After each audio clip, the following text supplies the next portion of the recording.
محمد يا رب صل عليه وسلم. يا ربي يا سامع دعانا يا ربي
Hubul watan minal iman wala takun minal irman inhadu alal watan yalal watan yalal watan yalal watan hubul watan minal iman wala takun minal irman inhadu alal watan.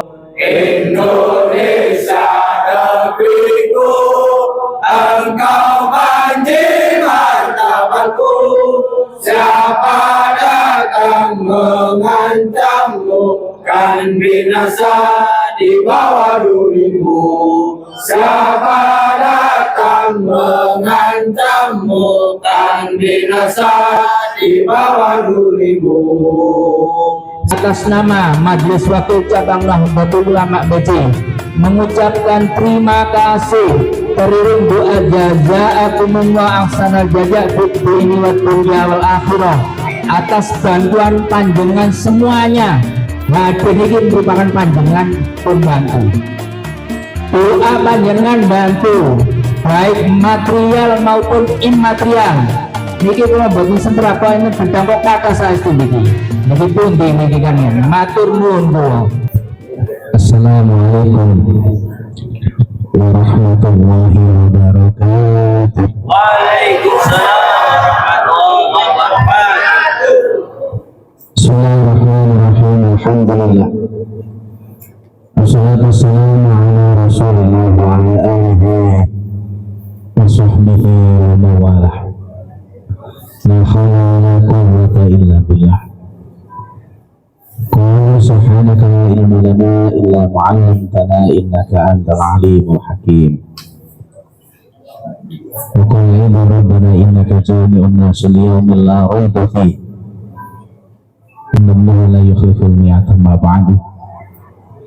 Hadratul muhtaramin, para alim, para ulama, para kiai, para penyanyi kang tansah kula hormati, yang saya hormati jajaran pengurusan NU Bangil, yang kami hormati jajaran pengurus Majelis Wakil Cabang BC baik Suriah maupun Tanfidia, para pengurus NU ranting se-Kecamatan BC, umum NU, ibu-ibu muslimat, sahabat-sahabat Ansor, Bansar, sahabat Fatayat, rekan kita Ibnu dan Ibu PNU, pengurus lembaga, Bapak Ibu hadir wal hadirat rahimakumullah. Alhamdulillah syukurillah pada malam hari ini kita ditakdirkan oleh Allah bisa hadir bermuajah di sini dalam rangka mengikuti acara peringatan Isra Mi'raj Nabi Muhammad SAW, sekaligus peringatan hari lahir NU yang ke-102. Mudah-mudahan pertemuan ini benar-benar mendapatkan ridho maunah hidayah taufik dari Allah Subhanahu wa Ta'ala. Amin ya rabbal alamin. Salam semoga tetap terlimpahkan kehadiran junjungan kita Nabi Muhammad SAW. Bapak Ibu sekalian yang saya hormati, yang pertama saya sampaikan terima kasih atas undangannya.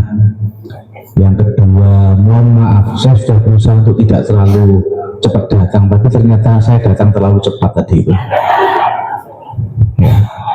Saya sudah tahu lagunya NU itu sudah tahu, budaya molorisasi itu sudah saya pahami. Makanya tadi itu berhenti di Masjid Sidowaya itu lebih dari setengah jam. Maksud saya, aku pun gak ngakasi, tiba aja ngakasi. Disik keluar dimana nih pengurus aja Bang NU. Maupun Mbak Raud. Yang pertama, mohon keikhlasan kepada panjenengan, kirim Fatihah kepada guru saya yang hari ini adalah Kholnya beliau di Malang. Beliau ini yang mengajari saya wiridan, yang mengajari saya riyadhah, poso dan lain-lain. Beliau wafat tahun 2018 saat saya masih dinas di Kabupaten Madiun. Karena saya ingat malam ini saya diundang oleh MUC Beji, maka saya datang tadi pagi. Ya, kemudian jam 2 tadi saya pulang, sampai di rumah jam 3 ada tamu koordinator instruktur PKPNU masing-masing wilayah se-Jawa Timur datang ke rumah sampai menjelang maghrib ya. Jadi saya memang akhirnya pamitan pada Bunyai untuk tidak ikut haul pada malam hari ini, tapi monggo kirim doa kepada guru saya Kiai Abdul Karim. Mudah-mudahan amal kebaikan yang diterima oleh Allah, diampuni segala dosa kekhilafannya dan mendapatkan tempat yang terbaik di sisi Allah Subhanahu wa Ta'ala. Lahul Fatihah. Ya kana ya Suratul ladina an'amta 'alaihim. Saya masih ingat sebelum beliau wafat beberapa bulan sebelumnya bilang kepada saya, "Gus, hati-hati dengan NU. Semua pendiri NU itu wali, terutama yang 3 itu wali kutub. Kalau tanggil jangan 3 sing wali kutub. Nomor 1 Mbah Khalil Mangkalan, nomor 2 Mbah Hasyim Asy'ari, nomor 3 Mbah Wahab Hasbullah. Niku terus guru kula nggih ngandel mawon, soalnya kula semerap guru kula mboten nate wujud. Nggih. Nomor kali pesen kali kula niku 2018 berarti settle. Gus sing hati-hati nek nyekel agama. Mari ngene arep ono musibah gede. Kula tanggep. Musibah nopo? Nopo kados tsunami Aceh? Kok tsunami Aceh? Yo kurang gede. Nopo sa Indonesia? Kok sa Indonesia? Yo sak donya. Akal kula mboten saged nrimo. Mosok ono musibah sak donya. Bareng enek Covid. Oh iki maksudnya guru kula. Nanti kula niku pun dieling kali guru kula. Wahai yang hormati, keranten ini 2 peristiwa yang diperingati dan tidak mungkin saya bicara dua-duanya karena membutuhkan waktu yang sangat panjang. Kula mboten mau ido cerita mawon pun dawa meneh mau ido. Lah kula niki mboten biasa mau ido hasanah, kula biasa ini maidru sayyi'ah. Jadi lek ngomong Isra Mi'raj engko mesti ngomongi sembahyang. Nggih. As-shalatu imaduddin, faman aqamaha faqad aqamaddin, faman taraka faqad hatamaddin. Mesti ngono kok dalile kok. Engko meneh. Awwalu ma yuhasabu 'alaihi 'abdu yaumal qiyamati as-shalah. Idza saluhat saluhal 'amalu kullu wa idza fasadat fasadal 'amalu kullu. Itu dalile. Tapi nek peringatan 102 NU dalile Nahdlatul Ulama imadul bilad. Idza saluhat saluhal bilad wa idza fasadat fasadal bilad. Ngoten. Kondi unggawe dhewe. Lah sing pinten dalil kan sing kuliah agama. Ya jurusan tafsir hadis sing mondok. Lah kula niki kuliah jurusan matematika, Bu. Pelajaran sing paling seneng jenengan seni waktu sekolah niku lho, Bu, nggih. Jenengan seneng matematika, Bu, nggih. Seneng bolos. Seneng ngerpek, seneng nyuntu. Nahdlatul Ulama imadul bilad. NU itu adalah cagake negara. Idza saluhat saluhal bilad. Nek NU ne apik negara ne ya kuat. Dan sebaliknya naudzubillahi min dzalik wa idza fasadat fasadal bilad. Nek NU ne bobrok, ya negara ne bobrok. Jadi NU itu menjadi pusatnya negara. Survei tahun 2004 pasca Kambil oleh LSI, Lembaga Survei Indonesia. Penduduk Indonesia itu yang NU 40%, yang nasionalis 42%, yang non muslim 6%, yang lain-lain 6%, 40%. Jadi nek penduduk Indonesia iki jumlah waktu ini 250 juta, sing NU itu 100 juta, 40%. Teman gak iso ngitung, akal suwi. Kula niki guru matematika cepet Bu hitung-hitungan. 100 juta niku nek nglumpuk nguyuh bareng beji kelelep. Tambah nih kok gak percaya. Meneh sing nguyuh wedok-wedok niki masyaallah. Sama-sama ahli berseni. Niku nek soal kuantitas, wanita itu jauh di atas laki-laki. Sekali tampil bisa lebih dari 1 liter. Ngoten Bu nggih. Dan baunya dijamin lebih menyengat. 150 meter nyaut. Nah, tapi nek soal kualitas penampilan tidak kayak laki-laki. Wong wedok gak iso bikin variasi. Kalau laki-laki bisa bikin air mancur, angkat 8.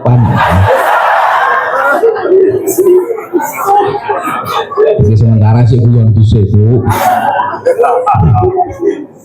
Para hadirin kang hormati, jadi NU itu luar biasa. Maka saya akan cerita NU saja. Boten ngomong Isra Mi'raj. Mbah Wahab itu sebelum mendirikan NU niku tirakat di Mbah Sunan Ampel selama 41 hari. Kula niki mboten saged mbayangno tirakat 41 dina iku piye. Wong kula niku kon kali guru kula nggih. Iki tirakat niru lakone Mbah Sunan Bonang. Padahal wiritane mek gampang. Allahumma kafi Muhammad wa kalimati Muhammad wa barakati Muhammad wa bi karamati Muhammad wa fi ilmi Muhammad wa syafaati Muhammad wa bi fadlika Muhammad bi rahmatika ya.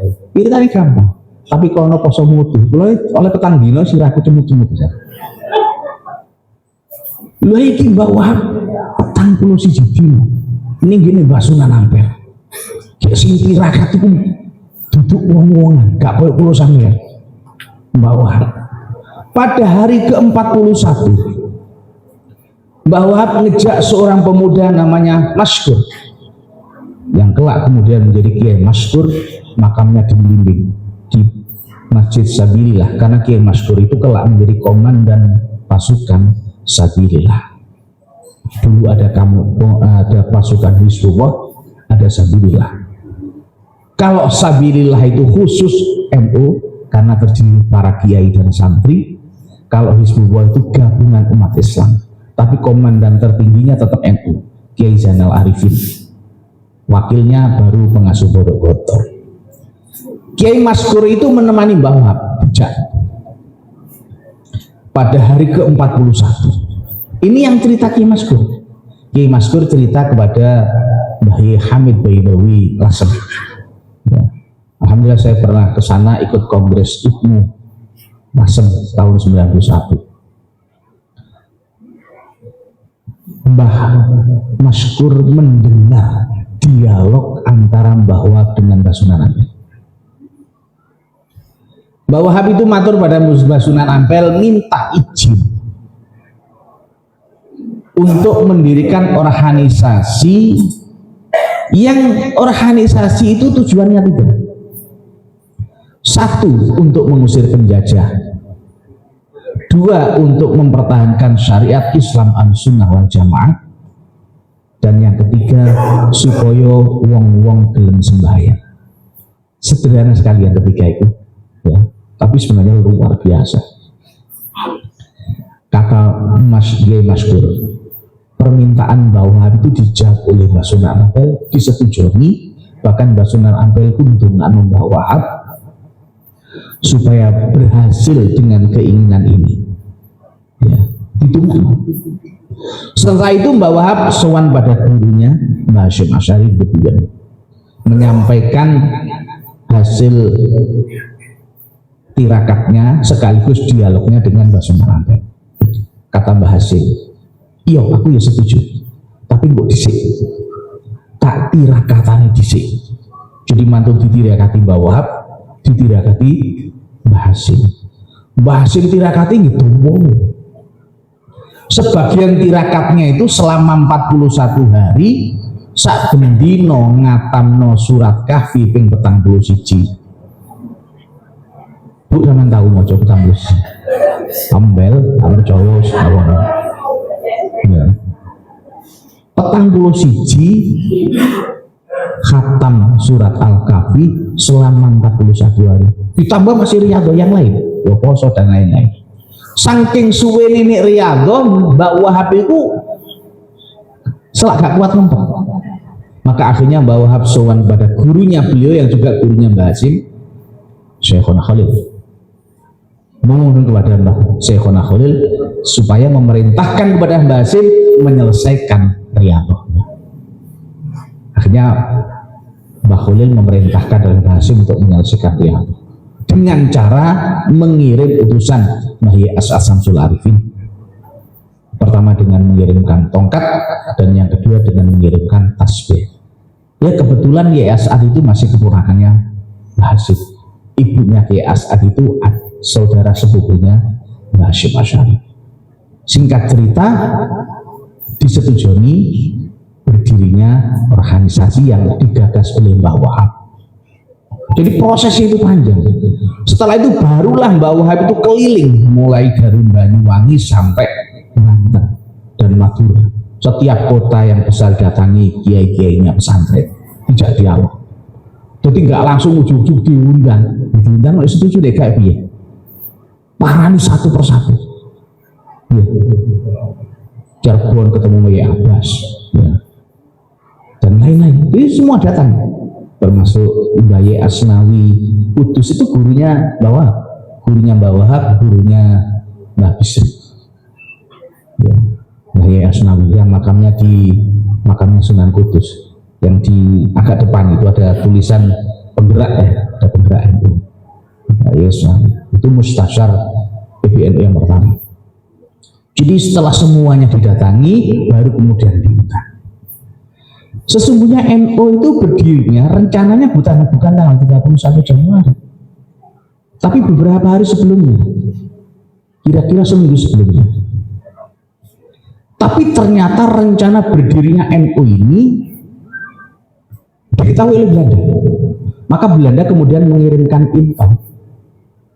intel dan nanti rencananya begitu NU berdiri, semua yang hadir ditangkap dan dipenjara.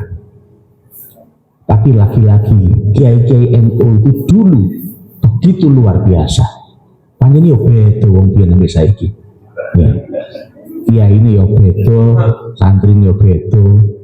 Masih ibu-ibu mbak-mbak ini antara muslimat fatayat IPPNU dulu dengan sekarang beda. Saya dulu ketika masih di IPNU, masih merenung buriku iki enek-enek IPPNU utawa Fatayat utawa Muslimat. Kula niku saged bedhek, Bu. Buriku gak tiwasno, buriku iki arek IPPNU apa Fatayat apa Muslimat gampang beneran. Nek ambu kelek berarti IPPNU. Nek mambu parfum itu berarti Fatayat. Nek mambu remason berarti Muslimat. Niku biyen.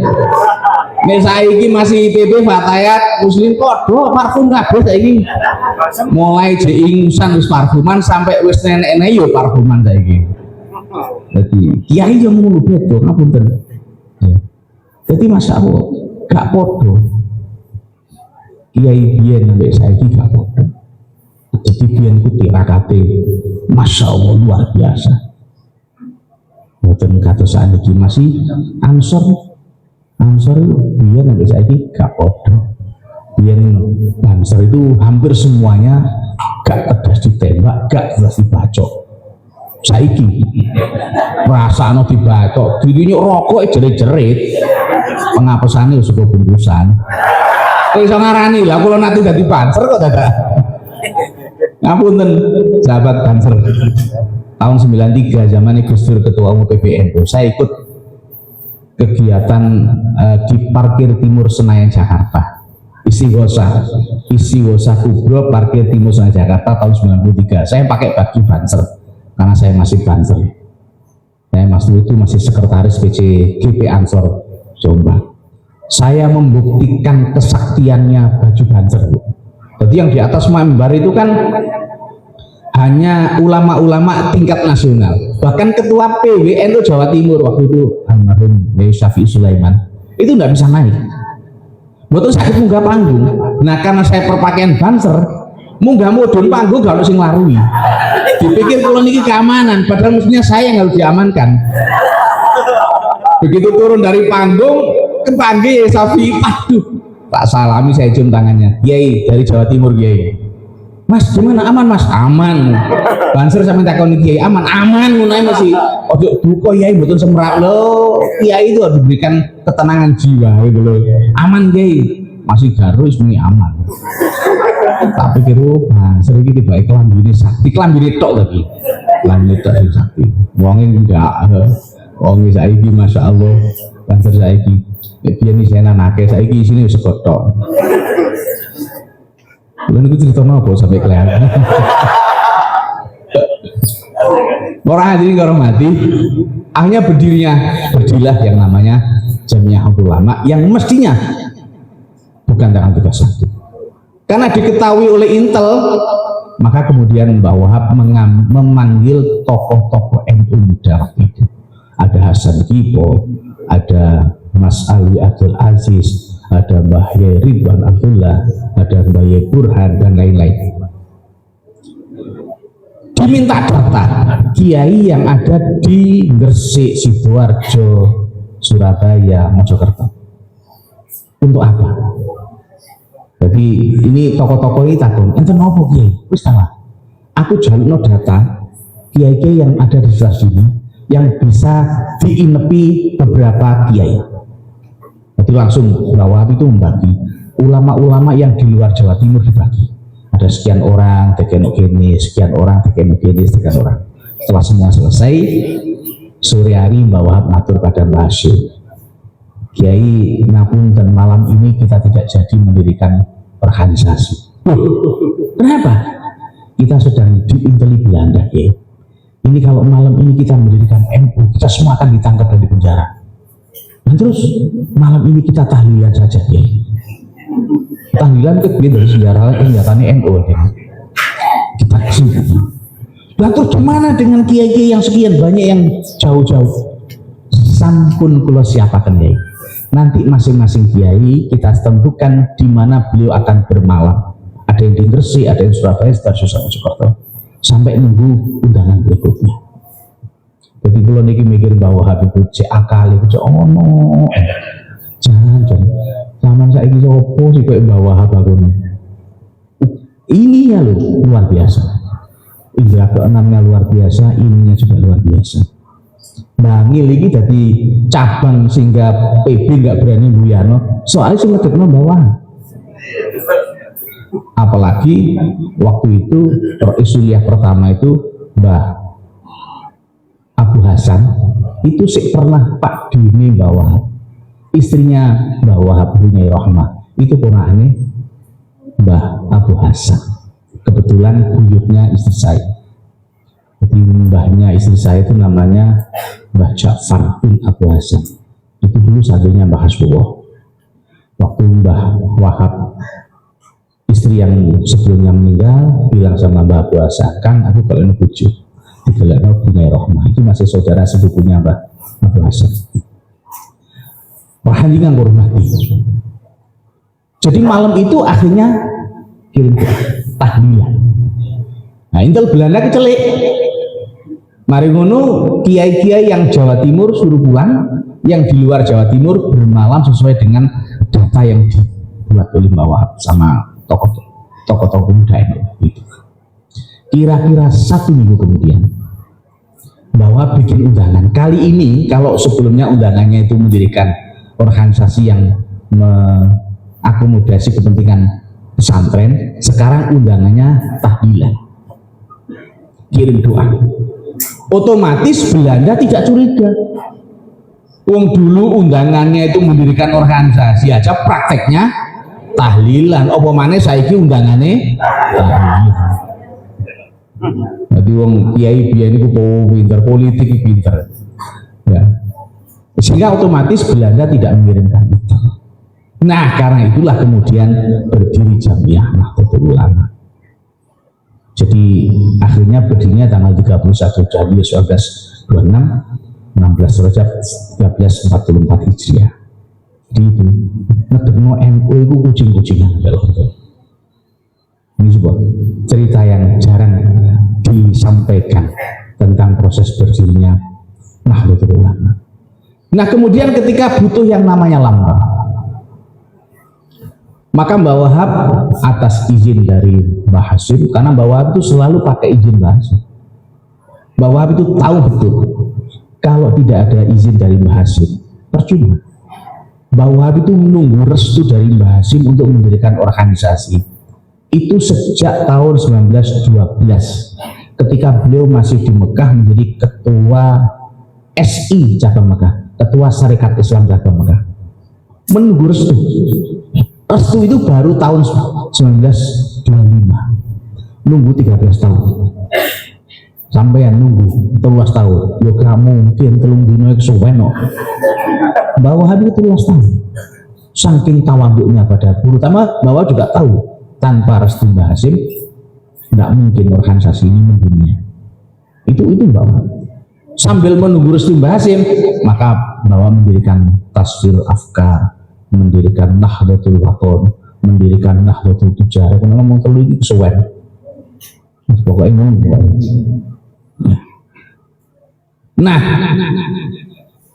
akhirnya direstui Mbah Wahab menunjuk yang namanya Mbah Ridwan Abdullah, kiai yang seniman, disuruh bikin lambang NU karena waktu itu untuk mengajar target ingin segera NU itu mendapatkan besrit. Kalau saiki sekolah itu izin operasional sekarang ini.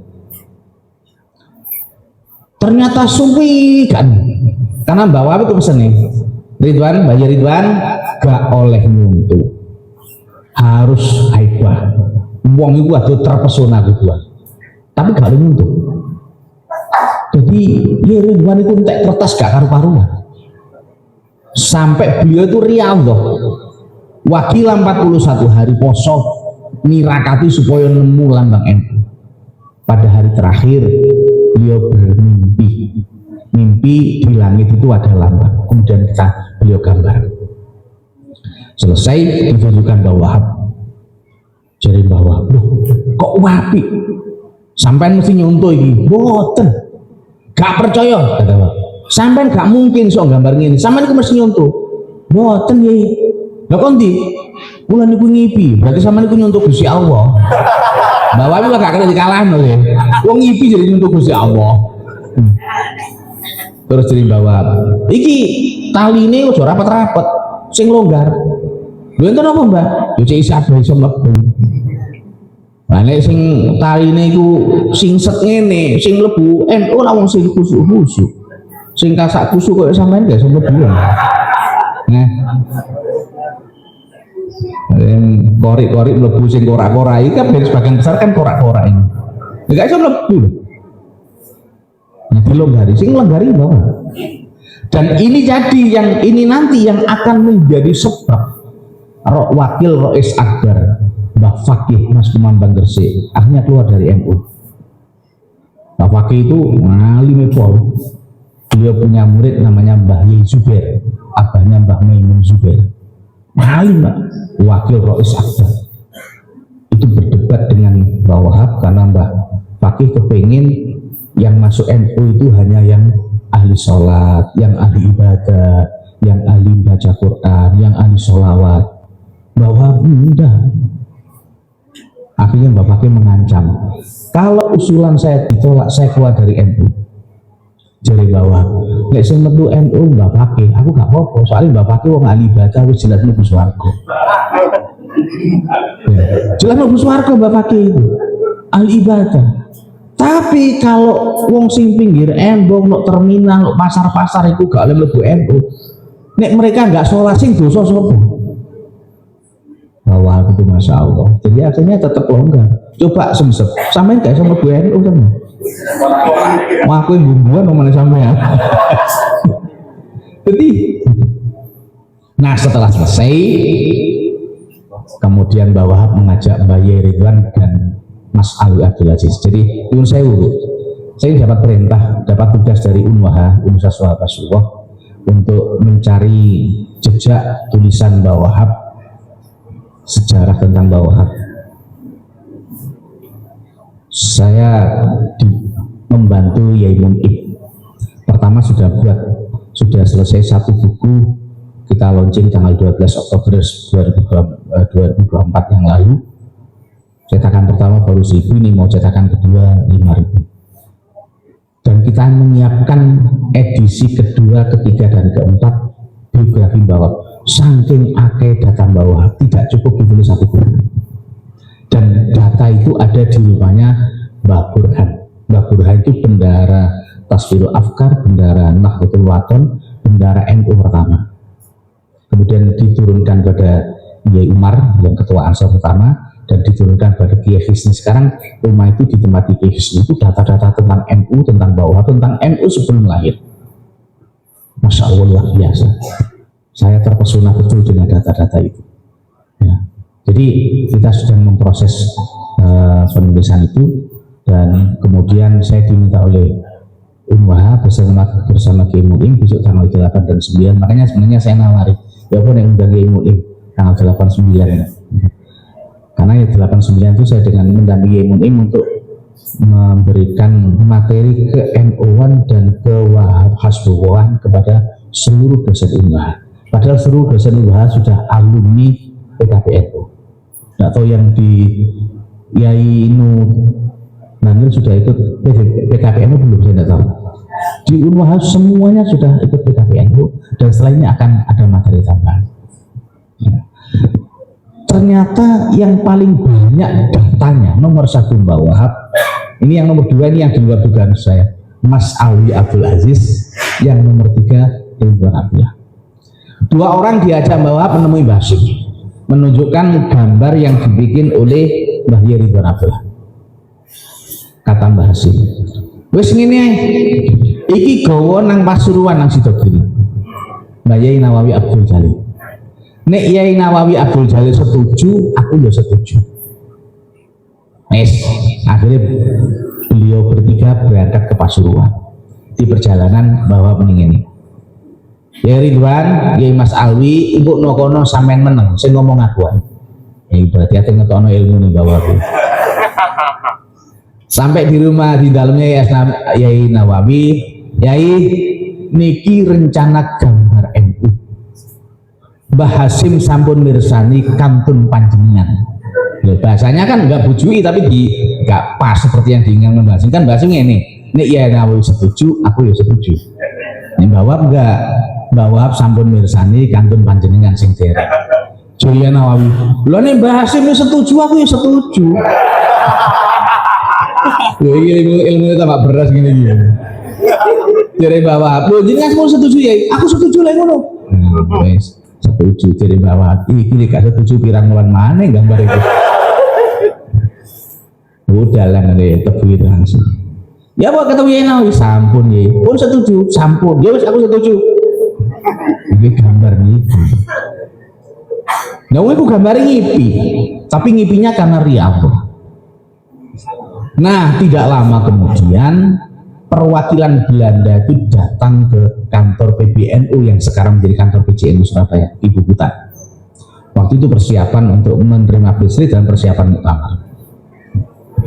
Perwakilan Belanda menemui Mbah Hasyim minta penjelasan maksud dari lambang NU. Mbah Hasyim memanggil Mbah Wahab, "Yohab, iki urusannya londo iki takon. Iki maksudnya apa gambar NU ini?" Lho sing damel niku ya Ridwan. Sampe celuk. Ya Ridwan iku ten pawon, Bu. Soalnya beliau itu koki. Dari juru masak NU ya sekaligus ahli seniman NU ya Ridwan. Bawa marani ya Ridwan. Sama dipanggil Mbah Hasyim. Berarti apa? Iki wong londo rene. Takon gambar NU itu maksudnya piye? Lho kok mboten semra. Lho sing gawe sampeyan iku bisa. Ya Ridwan itu langsung dikelampeni kiai diserbani ngoten. Begitu mau menemui Londo, Mbah Ridwan itu kirim Fatihah mulai Kanjeng Nabi, para sahabat tabi'in sampai Mbah Sunan Ampel. Di Fatihah.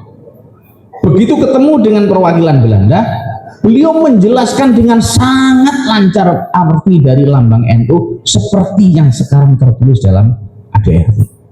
Jadi ADRT itu dulu yang menyampaikan Ridwan Abdullah. Begitu selesai mau kembali ke dapur di ruang karo bawah. Sampai pinter jadi kaiso. Loh, Mbak, kalau sanjang ngopo. Jadi beliau tanpa sadar setelah kirim Fatihah itu kemudian bisa menjelaskan arti lambang itu. Jadi kalau bintang 9 yang satu itu apa, yang 4 itu apa, yang manusia hijau itu waktunya apa, dan semuanya dijelaskan dengan tuntas sehingga orang Belanda puas dan kemudian mengeluarkan yang namanya izin ya, Islam. Jadi Bapak Ibu sekalian, NU itu luar biasa. Makanya tirakatnya itu luar biasa. Bahkan Mbah Hasyim itu wakilah sebelum memberikan restu kepada Mbah Wahab, beliau tuh sampai ketemu Kanjeng Nabi 6 kali. Masya Allah, tirakatnya luar biasa. Makanya NU itu ngalati. Sing ngalati NU nih duduk pengurusi. Ngapunten, saya punya teman, mbahnya teman saya ini adalah teman karibnya Mbah Hasyim waktu mondok. Bahkan beliau ini sing nyekel tasbih, sebelum tasbih itu diambil oleh Mbah Khalil untuk diberikan Mbah Hasyim. Sing nyimpen tasbih itu mbahnya teman saya. Nah, ketika kemudian NU berdiri, Mbah Hasyim mengajak mbahnya teman saya untuk masuk NU. Dijawab kalau mbahnya teman, manggil tukang, Kang Hasyim, sampeyan sing menjuru NU. Aku tak ngewangi NU tapi kok njogo wae. Karena mbahnya teman saya itu ahli riyadhah. Terus gak gelem ikut rame-rame kayaknya tadi gak gelem. Senengane wiritan, poso, tirakat itu tok senengane. Nah, putranya, salah satu putranya mbahnya, masih pamannya teman saya, sempat jadi ketua NU. Ketika menjadi ketua NU, ngapunten, naudzubillah, menyalahgunakan jabatan ketua NU itu untuk kepentingan pribadi. Jadi NU ini duduk ngurusi NU tapi menjadi urusan NU. Jadi nunut urip tadi. Itu keluar angsal cerita dari teman saya. Itu pamannya itu akhirnya sakit di atas bayi itu 6 tahun. Katanya teman saya, ya paman anak mbah iso kualat NU. Itu sing bapak iku kiai NU koncone Mbah Hasyim yo kiai sing iso kualat. Yo pemane koyo kula sampean. Sing sanate gak jelas. Ya. Iki jelas sanate apa iku koncone Mbah Hasyim iku iso kualat. Apa maneh sing gak jelas koyo aku sampean. Makane nek NU hati-hati koyo ngomong. Karena itu Mbah Wahab itu mature kan Sopo sing ngurusi NU tak anggap santriku, lan santriku tak dongano matanya husnul khotimah beserta keturunannya. Kalimatnya itu sopo sing ngurusi NU, duduk sopo sing jadi pengurus NU. Hati-hati, ini hati-hati. Karena itu di NU, kalau saya ngomong NU ya semuanya, di Muslimat, Ansor, Fatah itu PBNU. Nggak penting sama jadi apa, nggak penting. Nggak penting. Jadi ketua sekretaris nggak penting. Sing penting gelem ngurusi. Masih gak jadi apa-apa sih, penting gelem ngurusi diakoni santri. Timbangannya jadi pengurus gak tahu gelem ngurusi, malah jadi urusannya pengurus. Terus ngurusi pengurus. Sampai guyu kayak pengalaman sih Bu. Modelnya kayak pengalaman. Aku gak ngelono sampean lo ya.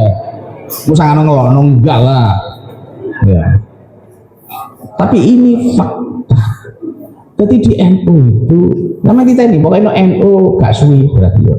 Nek saya untuk nakal biasa gak suwi. Nek NU suwi berarti ini api. Paham. Kalau seneng NU itu tentang ranting, gak ada mikir apa paling mau milih berkat untuk paling por. Terus kalau ate ngamplop sopo sih ngamplop sampean. Podo melarati orang. Gak ono urusan politik kau. Aku seneng milih ranting-ranting, Lailatul Istimewa, pengajian rutin, sowan gitu. Menjombang itu pengajian rutin. Kadane abah keluarnya malam kemis, lo sowan. Ngaji masih gaduk sangguni sowan yang nek jajan-jajannya jajan jauh wes dari zaman cilik aku biyen. Tapi ya seneng aja barokah. Jadi dulu Mbah Ridwan itu baru setelah Fatihah bisa menjelaskan. Karena ini bukan sembarangan. Karena itu NU itu menjadi luar biasa. Di Mbah Tifli pendiri NU ketika wafatnya 1980 bulan Syawal sebelum wafat, kebetulan saya diajak oleh abah saya karena pendiri NU 3 itu semuanya gurunya abah saya itu ketika kecil belajar kepada Mbah Bisri, kemudian setelah remaja mondok di Tebuireng tahun 33 sampai 38 ya, sempat menjadi salah satu santri pilihannya Mbah Hasim, karena Mbah Hasim itu selalu menunjuk 18 santri pilihan. Waktu zamannya Abah, ketuanya itu Yai Mahfud Anwar. Abah itu anggota. Yai Mahfud Anwar itu salah satu putra yang ke-8, Abdul Hakim Mahfud yang sekarang dari ketua PBNU. Nah, Abah saya ini anak nomor 9 dari hanya 12 bersaudara. Nah, kebetulan dulu Abah kami itu teman karib. Nah, sekarang saya menjadi pembantunya Gus Kikin di PBNU. Jadi ketemu mana?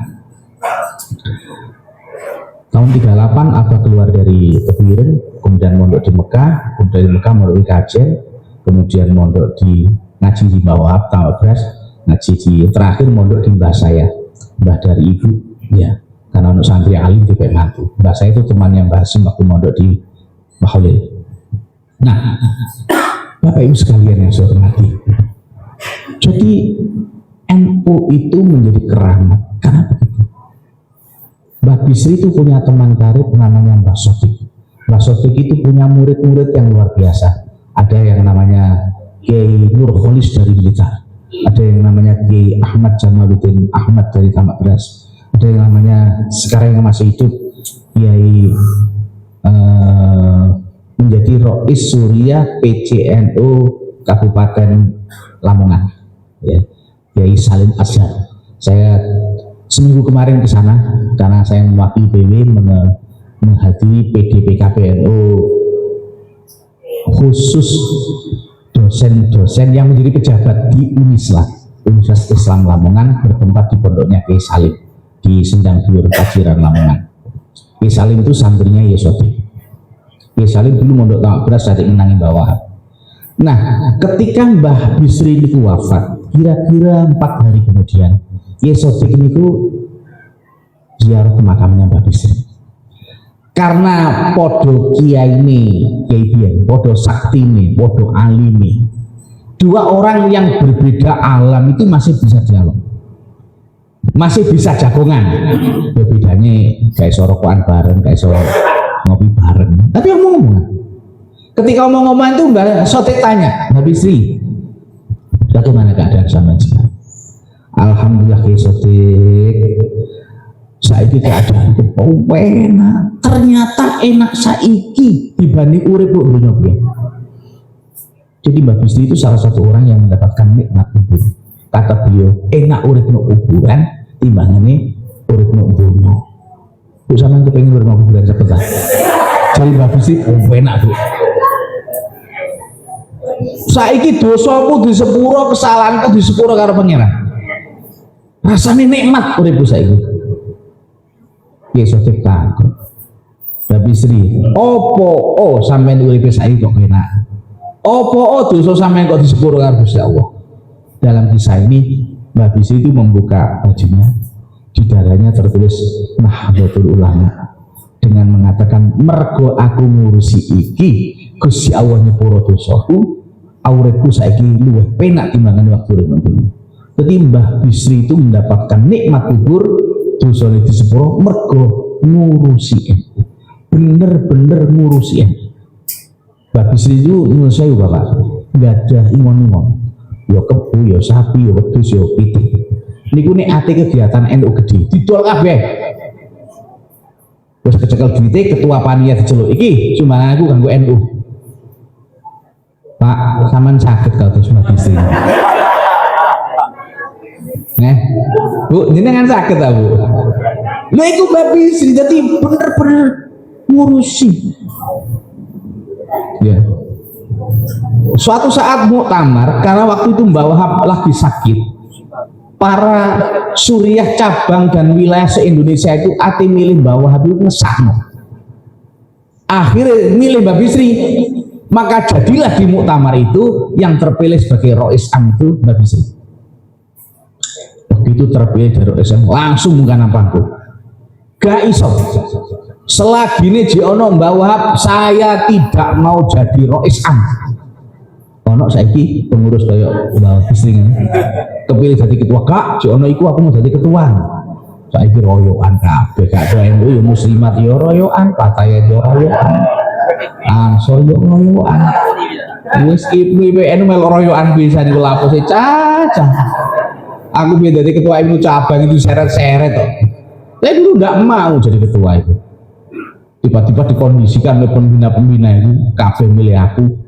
Saya itu tidak mau masuk ruangan diseret tuh. Ngeromos aku. Lagi ini gak tahu jadi pengurus ranting, mau jadi ketua cabang. Nah iya jadi desain.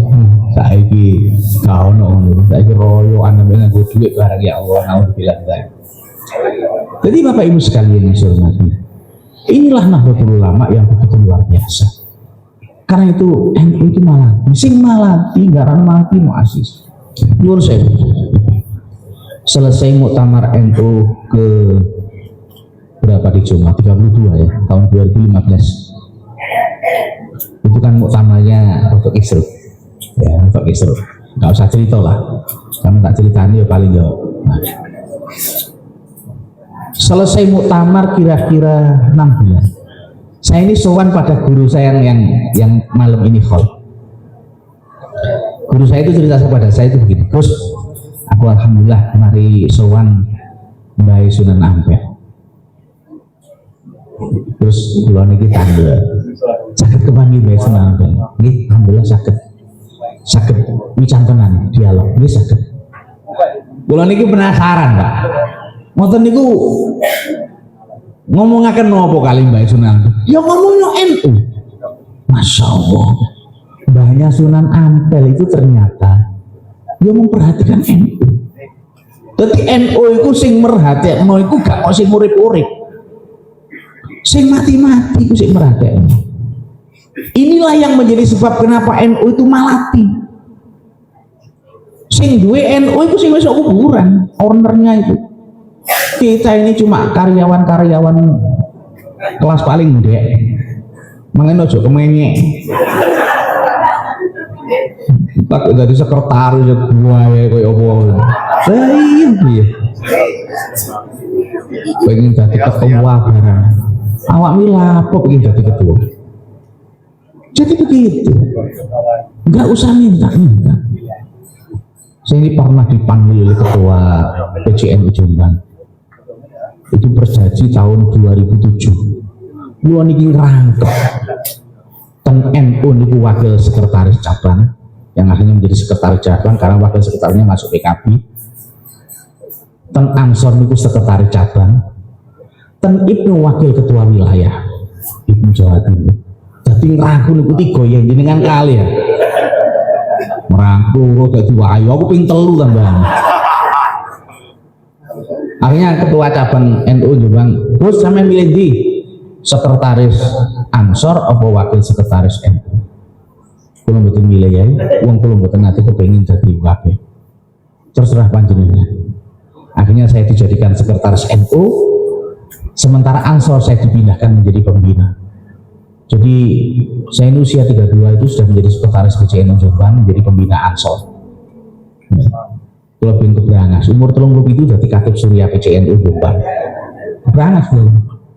Ya, sampai terakhir tahun 24 kemarin menjadi wakil rois cabang Jombang karena pensiun di Gorang wilayah. Jadi Bapak Ibu sekalian, NU itu begini.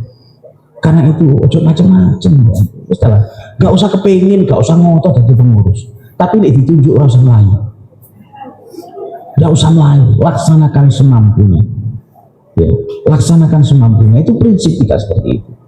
Tapi jangan ambisi merebut jabatan, namanya nganggo duit, wis, masya Allah, aku Arab tabarukan namanya muassis NU, gunakan dengan cara yang baik. Bukan lagi paling utama itu. Ngapunten, bukan lagi bojo lagi ketua muslimat PAC. Ini ibu gak usah ketika kepilih gak apa-apa. Ambil tetap dipilih kali. Ketua PAC muslimat Pandaan. Jadi kula niki Bu mulai cilik sampai tua iki jabatan kula supir muslimat. Nggih. Yang cilikan kula niki supir ibu kula. Mulai ngangge sepeda yang mancal. Ini sepeda yang mancal itu jadi kurang sepeda motor biar. Sepeda motor itu kayak apa? Boleh ketemu ibu ya pakai konten. Mulai pengajian anak ranting, muslimat ranting sampai PAC ibu kula. Ya. Ibu kula nanti ngeterno ibu kula urusan muslimat. Sampai saiki bendina ngurusi muslimat. Bojo kula turba kula terno. Jadi supirnya muslimat mulai cilik sampai tua. Tapi justru karena saya menjadi supir muslimat ketika saya masih kecil, kula niki menjadi kader yang militan di NU. Kula mirengaken pidato ibu kula niku nek ndoktrin ibu-ibu muslimat itu masya Allah. Karena abai ibu kula niku konco akrabe Mbah Hasim waktu mau di Mbahuli, ibu kula cerita, yang tiga, ini abaya ini nang Mbah Hasim, aku mesti digoleki karo Mbah Hasim, jak salaman, padahal waktu itu ibu kula pun perawan, Gus Dur cilik abaya itu tak golongi nanti, itu kata ibu saya. Jadi ibu saya itu kalau doktrin NU, doktrin muslimah itu luar biasa. Lah kula niki ngeterno kan otomatis nunggoki. Murwono pidato ibu kula suwi-suwi kula niki akhir dadi kader militan. Dadi kula niki dadi kader militan niku barokah muslimat. Tapi ya, tapi masih pun muslimat baju gak tau undang aku ya. Modeli burine gak enak. Jadi Bapak Ibu sekalian saya hormati, maksud kula niku ngeten. Ayo anak-anak kita, keluarga kita dekatkan dengan NU. Jadi panjenengan ibu-ibu yang muslimat, bapak ya hari-hari kon melok NU. Anak-anak sampean kon melo Ansor, Fatayat, Ibnu, IPPNU. Biar kader jadi kader militan. Nek perlu kuliah kon ngino IAI NU. Timbangan sampean kuliah sing gak jelas. Kampus iki jelas. Ya, saya NU bisa. Muga-muga cepet dadi UNU bangil. Allahumma amin. Nek UNU kan rada mlete. Tapi IAI wis lumayan.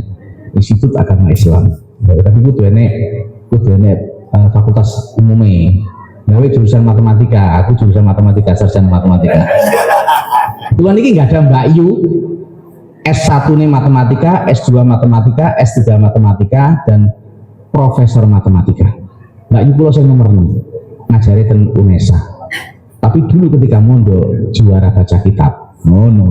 Jadi masih profesor matematika pintar baca kitab. Jadi Bapak Ibu sekalian, kembali kepada masalah NU itu begitu luar biasa. Karena itu di NU yang penting itu belum lurus ya tidak. Panjenengan yang tidak jadi pengurus nggak usah cili hati.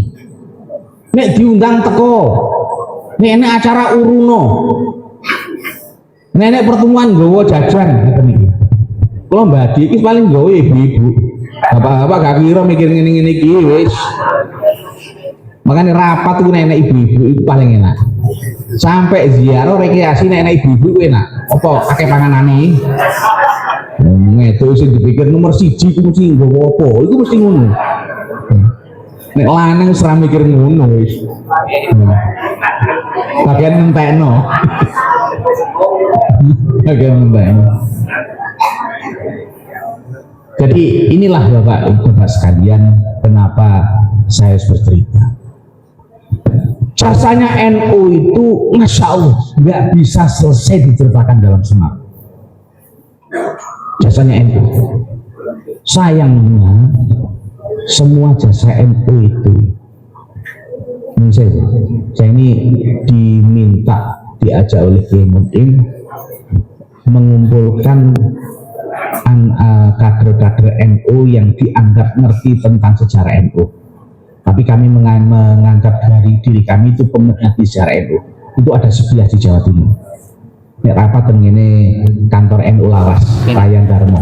Ini kantor TV 9. Itu ternyata setelah kita analisis, sejarah NU itu pertama banyak yang hilang, banyak yang sengaja dihilangkan, banyak yang dibelokkan, dan banyak yang belum ditemukan.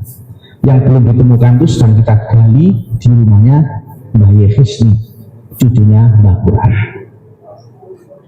Banyak yang dibelokkan. Saya kebetulan dinas terakhir nih, ten Blitar. Kalau saat ini pun pensiun.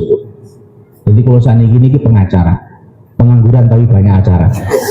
Kata ibu aslinya kalau ini pengangguran. Ya. Ketika saya dinas di Blitar 3 tahun, saya itu nyambangi bekas tempat benteng terakhir PKI di Blitar. Di sana ada namanya Monumen Trisula. Data orang yang meninggal, nggak ada satupun tulisannya. Tokoh agama, komandan Hansip Desa A, anggota Bensban Hansip Desa B, nggak ada tulisan NU. Padahal saya tahu persis sejarah itu. Dulu itu setelah 65 PKI di Jakarta dihancurkan, tokoh-tokoh PKI itu lari ke Blitar. Pimpinan yang tertinggi namanya Rewang. Rewang itu kalau cara saiki itu menteri luar negeri PKI. Itu tidak bisa ditembus oleh siapapun. Tentara, polisi tidak bisa. Kenapa? Karena di setiap pasukan itu pasti ada PKI. Angkatan darat itu katanya sekitar 1/3 itu masuk PKI waktu itu. Angkatan udara nyaris 100% masuk PKI di bawah komandannya Marsikal Umar Dhani, wakil Perdana Menteri. Sehingga setiap dikirim pasukan, gurung kok ngono tembak-tembakan, polisi tembak-tembakan, dan pinter PKI ditembak komandannya. Baik itu peton, kompi, batalion, resimen, nggak ono sih nggak PKI, mesti ono PKI.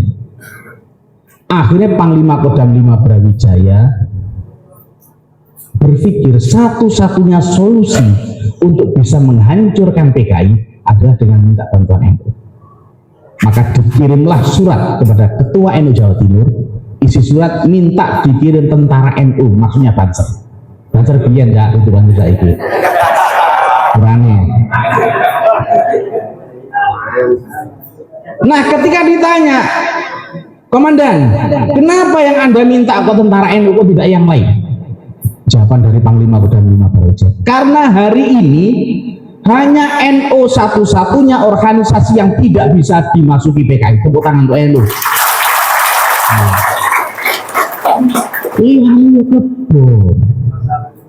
Saya itu punya data yang tidak bisa disuruh cuman makanya disiapkan 2000 banser. Ketika mau berangkat ke Blitar, Panglima Kodam 5 Brawijaya mengatakan, Kiai, anak-anak itu jangan pakai seragam banser, Kiai. Loh, kenapa? PKI itu paling takut sama banser. Nek ambek polisi gak wedi, ambek tentara gak wedi, tapi nek banser wedi. Ya, bener.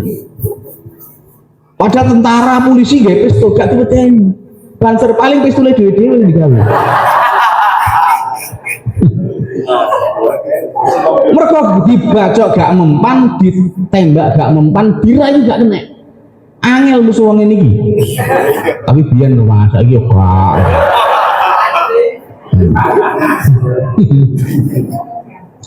Sehingga kemudian oleh Panglima Kodam 5 Brawijaya disediakan pas klambi seragam hansip pertahanan sipil 2000 seragam hansip.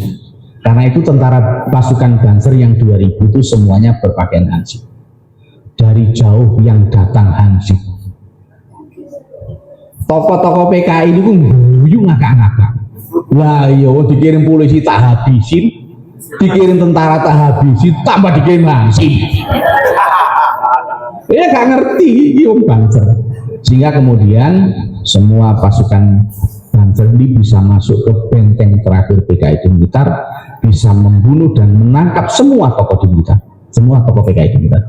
Jadi aslinya yang menghancurkan PKI di Blitar itu Banser. Tapi sampai sekarang di Monumen Trisula tidak ada tulisan Banser, tidak ada tulisan Ansor, tidak ada tulisan NU. Karena memang sejarah NU dibelokkan.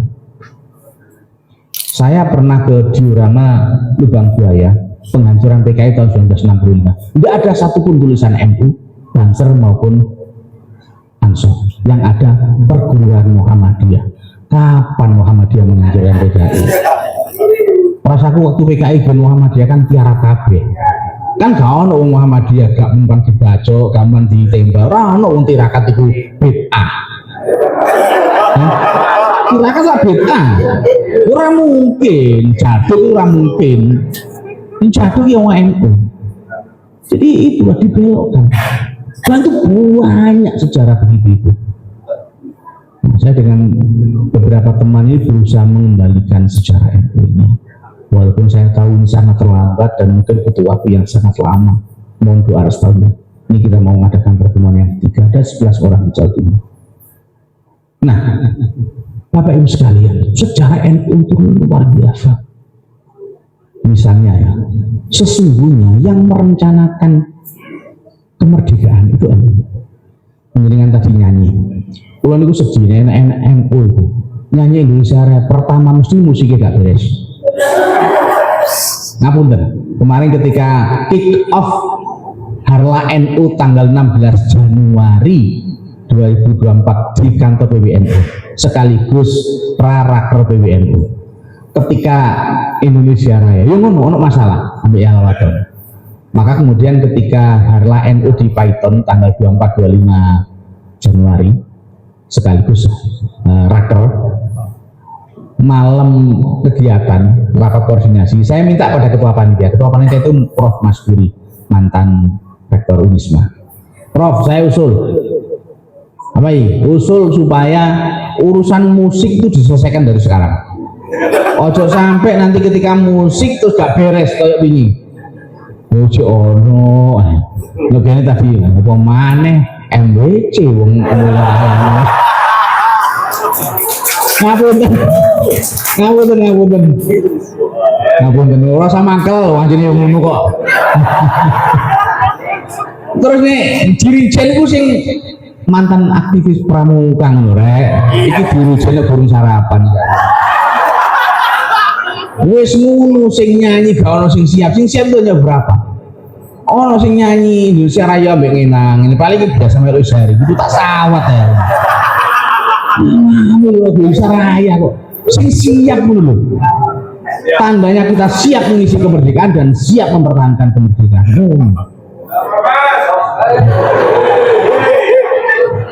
Awakmu guyu kan pengalaman doang gitu. Kurang nih, kalau ini kadang-kadang ngomong rotok Islam. Bahasa Ansori metu kadang-kadang. Jadi Mbak Wahab itu bikin lagu Yalawaton itu tahun 1934. lagu itu sesungguhnya disiapkan menjadi lagu kebangsaan. Itu bukan itu dulu tidak pakai bahasa Indonesia, kalau bahasa Indonesia di penjara. Di tahun 34 itu sudah ada rencana kemerdekaan.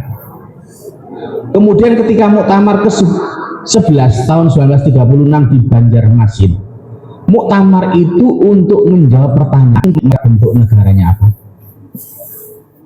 Sebelum muktamar, Mbah Wahab atas izin dari Mbah Hashim mencari 41 kiai yang ahli riyadhah. Wis paling ya gak doyan duit blas kira-kira ngono. Mbok saiki mujono muga ngene. Saiki duit gak pate gelem tapi amplop gelem. Kon tirakat iki kok jange bentuk negara apa? Ternyata sebelum muktamar, para kiai yang ahli riyadhah itu 41 orang, semuanya sepakat nanti kalau merdeka tidak berbentuk negara, tidak menjadi negara agama, tidak berdasarkan agama. Makanya kemudian keputusan muktamar NU ke-11 tahun 1936 di Banjarmasin, kalau merdeka itu bukan Darul Islam tapi Darussalam, negara yang aman, damai, yang memberikan kebebasan kepada penduduknya untuk beribadah menurut keyakinan dan kepercayaan masing-masing. Jadi kondisi Indonesia sekarang itu sebenarnya sama dengan kondisi Indonesia yang didambakan oleh NU sejak tahun 1936. Makanya enek arek-arek ngaku NU kepengen Indonesia menjadi negara Islam, itu jenenge pahlawan kesiangan. Cak rungokno cak. Meluk negara Islam, bel aku nggak ngerti. Ngaji dhisik. Mbah Hashim Mbah Wahab itu kesepakatan Darussalam, bukan Darussalam. 1943 ketika Jepang datang ke Indonesia, Panglima tentara Jepang itu Panglima tertinggi namanya Laksamana Maeda bertanya kepada abahnya Gus Dur, Wahid, Gus, engko nek India Belanda merdeka sapa presiden? Wahid matur pada abahnya. Mbah Hashim segera manggil Mbah Wahab, tolong dikumpulkan semua ketua-ketua konsul NU. Dulu namanya bukan ketua cabang, ketua konsul Jawa Madura di Tebir. Dan Mbah Hashim itu kalau ngundang, yo tidak ngirim undangan sitok-sitok ngene piye. Biyen antar kiai kalau ngundang cukup mlebu kamar, difatihai, langsung ngomong-ngomongan. Undang yo kene saiki dapat cara nopo dan datangnya tepat waktu. Saiki undangan itu ya wis wiak grup, ya wis dijapri, ngono iku diundang jam 8 cek berteko jam 10. Nah iki man contone akeh iki mau. Piye sampean bantah gak iso, wah aku nyeri sing dhisiki yo ta. Nah aku ngenteni kene sungkan kuwatir ngakasi dengar iki wakas iki. Oh kalau ngenteni maksud itu ya setengah jam. Kuwatir diarani ngakasi yo. Ngono jek luwih dhisik dimangane Pak Rauf aku jek. Kurane Pak Rauf. Kapan maneh kowe Pak Rauf gangene iki. Jadi Mbah Wahab kalau ngundang cukup nek cara wong biyen ilmu telepati. Jadi kuwabe kiai di Fatihah Fatihah. Nah, mengadakan munas alim ulama selama 7 hari Tebir, menggodok siapa yang akan dicalonkan jadi presiden kalau merdeka. Ternyata kesepakatannya itu menunjuk nama Soekarno. Belum ada satupun orang atau sekelompok orang menyebut Soekarno. NU sudah menyebut Soekarno tahun 43. Pertanyaannya, kenapa yang disebut kok Soekarno, kok tidak kader NU? Pak, kalau dikeling ceritanya guru kula Kiai Samsul Huda, Kiranya, Jombang. Kiai Samsul Huda itu ketika peristiwa 65 beliau menjadi ketua IPU Jombang, termasuk koordinator kami. Ketika kemudian anak-anak muda ini menguasai stasiun Jombang tahun 65, menguasai stasiun dari cengkeraman PKI, golek wong NU sak Jombang sing iso mimpin stasiun enggak ono 65 Pak. Golek satu saja wong NU sing iso mimpin stasiun enggak ono. Kabeh NU senengane tahlilan tibaan manakib. Kon dadi kepala stasiun lho gak ono. Masyaallah, nemeni wong NU ya. Ya akhirnya kepala stasiun diserahkan pada PNI, sing penting itu PKI. Ya apalagi tahun 43 golek presiden, yo ora ono wong NU sing jadi presiden. Akhirnya nemu Soekarno. Kenapa Soekarno? Soekarno itu wong NU tapi manut penting. Yang kedua, Soekarno, Mbah Wahab, Mbah Bisri, Mbah Hasyim dan lain-lain semua tokoh pergerakan itu semuanya adalah murid dari Haji Umar Said Cokroaminoto, pendiri SI dan pendiri SDI Serikat Dakwah Islam. Akhirnya ini cerita dari Gus Dur.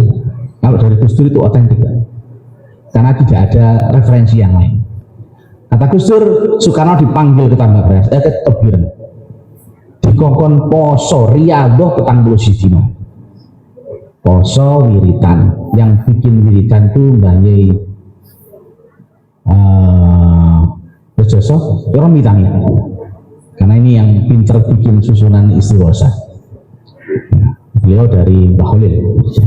Sing kemudian kata Gus Dur, Soekarno itu setiap hari diantar Mbah Wahab, Mbah Bisri, Yai Wahid dari satu makam ke makam. Salah satu makam yang sering didatangi oleh Soekarno sebagai bagian dari persiapan menjadi calon presiden ada makam yang ada di sebelah baratnya Unwah, sebelah utara jalan. Universitas Mahasiswa Tambak. Silakan yang mau jadi presiden datang ke sana. Mau presiden taksi, mau presiden truk, presiden. Jadi yang menyiapkan Soekarno itu NU. NU yang menyiapkan. Jangan mengerti. NU itu jasanya luar biasa. Gak ono NU, gak ono Indonesia itu. Karena memang keinginannya Mbah Wahab itu mendirikan NU bersisi untuk mengusir penjajah. Ya, riyadhahnya Mbah Wahab di Sunan Ampel itu. Nah, ketika kemudian proklamasi kemudian dibenarkan tanggal 17 Agustus 1945 jam 10 pagi di Jalan Pegang Saang Timur 56 Jakarta, Soekarno-Hatta atas nama bangsa Indonesia. Siang hari, satu-satunya anggota PPKI yang non Muslim namanya Mr. A.A. Maramis itu curhat kepada Panglima tertinggi tentara Jepang Laksamana Maeda. Curhatnya begini, kalau besok Piagam Jakarta dijadikan dasar negara, maka kami rakyat Indonesia bagian timur akan keluar dari Indonesia. Kenapa? Karena Piagam Jakarta itu sila pertama berbunyi ketuhanan dengan kewajiban menjalankan syariat Islam bagi muluk-muluknya. Artinya warga Indonesia kelas yang non Muslim akan menjadi warga negara kelas 2. Laksamana Maeda kemudian menyampaikan kepada dua orang, satu Bung Hatta yang besok akan dilantik sebagai wakil presiden wakil umat Islam, dan Yai Wahid, abahnya Gus Dur. Yai Wahid ngomong matur pada abahnya, Mbah Hasyim istighfar. Hasil ini seperti di rumah lagi. Mbah Hasyim istighfar, hasil istighfarnya itu 7 kata dicoret. Ketuhanan dengan kewajiban menjalankan syariat Islam bagi muluk-muluknya diganti ketuhanan yang Maha Esa. Itu istigharnya Habib Syekh Hasyim. Rungokno sing cah nom-nom sing ate kepengin dadi negara Islam rungokno. Saman mana ini Mbah Hasyim ate Wahab Mbah Hasyim ngomong. Ya. Kata Mbah Hasyim, yang Maha Esa itu adalah Islam. Karena orang Kristen, orang Katolik, orang Hindu, orang Buddha tidak mengenal yang Maha Esa. Mereka kenalnya Tuhan Bapa, Tuhan Ibu, Tuhan Anak. Mereka Hindu kenalnya itu Trimurti. Orang Buddha kenalnya itu Tripitaka. Tapi yang Maha Esa itu Islam, tapi nggak usah nyebut Islam. Pinjam istilah MH, lebih baik memakai minyak onta sekalipun cap babi daripada minyak babi walaupun cap onta. Jadi penting itu isi ini. Masih aku kelambiku kalau tulisannya NU aku pun. Tapi uang NU.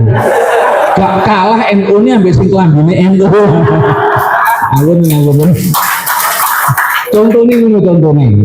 Nanti tidak harus berpakaian seragam muslimah. Yo apik muslimah kalau digawe ben ketok kompak ngono. Muslimah itu senengane kan seragam-seragam ngono. Ya. Seragam Joko, mungkin guru ini buat seragam ican kan ngerti ya. Baik guyonan, wong mosok digolek, wong lanang-lanang dijak oleh daster, mau lapung oleh daster. Aku paling jenenge daster, aku mangane oleh daster.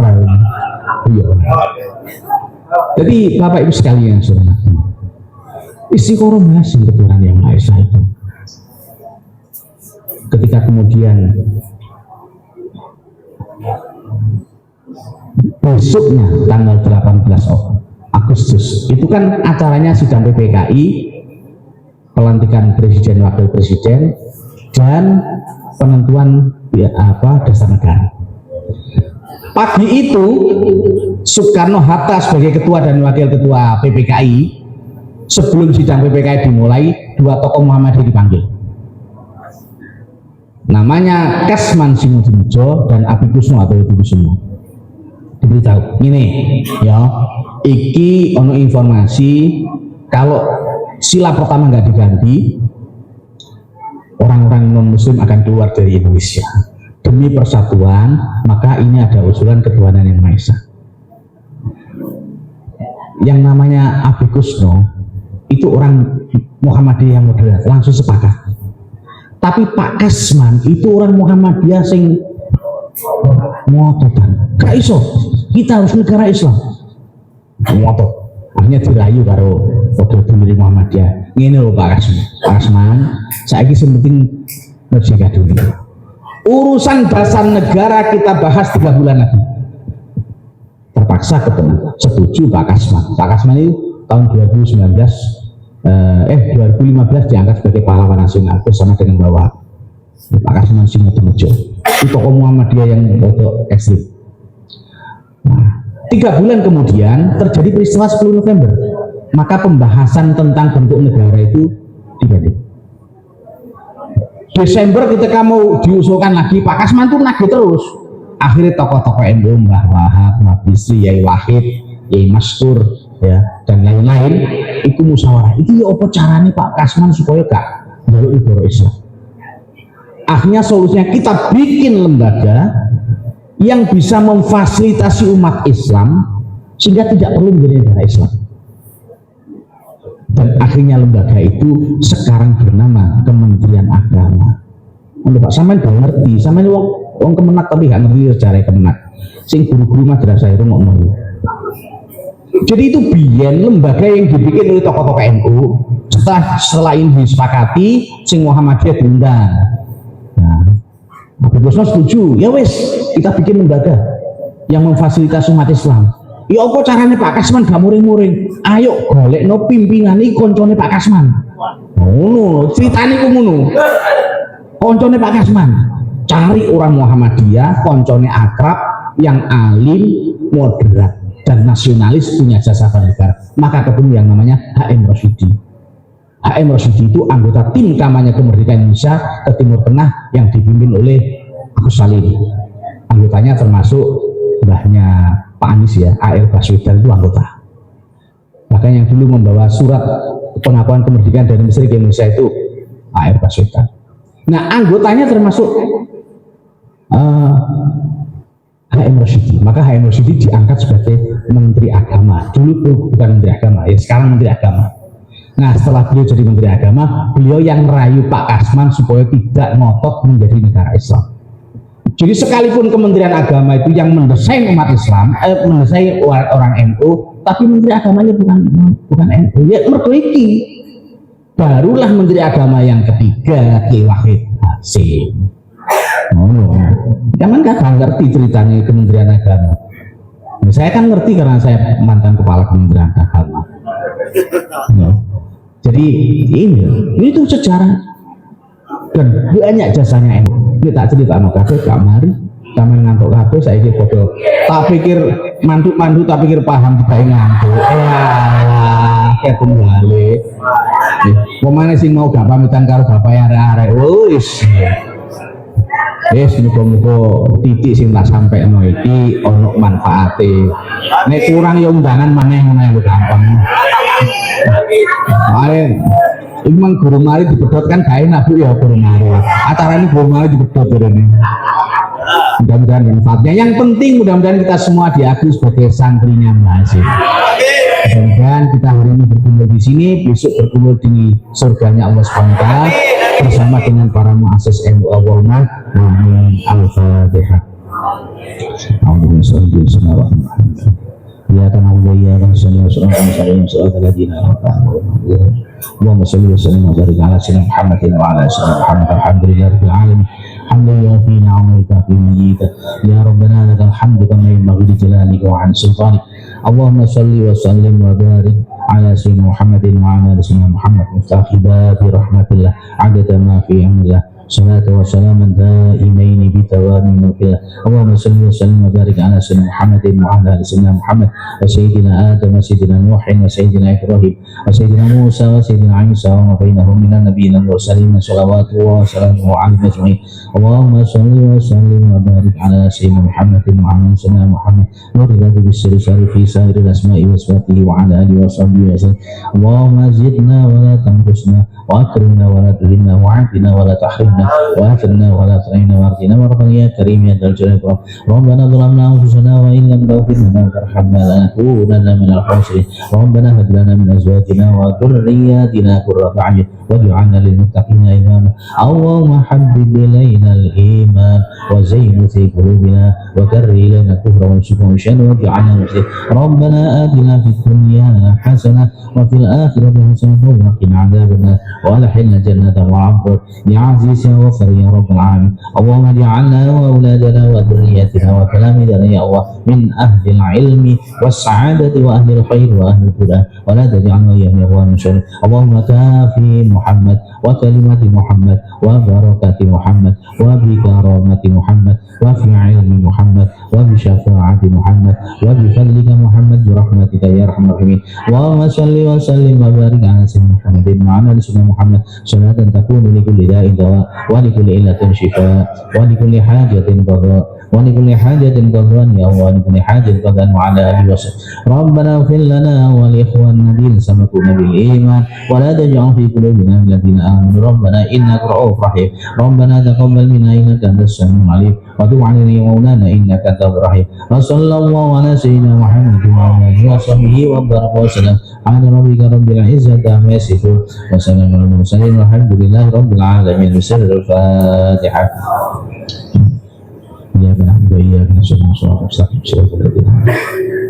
demikian yang bisa kami sampaikan kurang lebihnya mohon maaf akhir kalam wallahi muwaffiq ila thoriq. Assalamualaikum warahmatullahi wabarakatuh.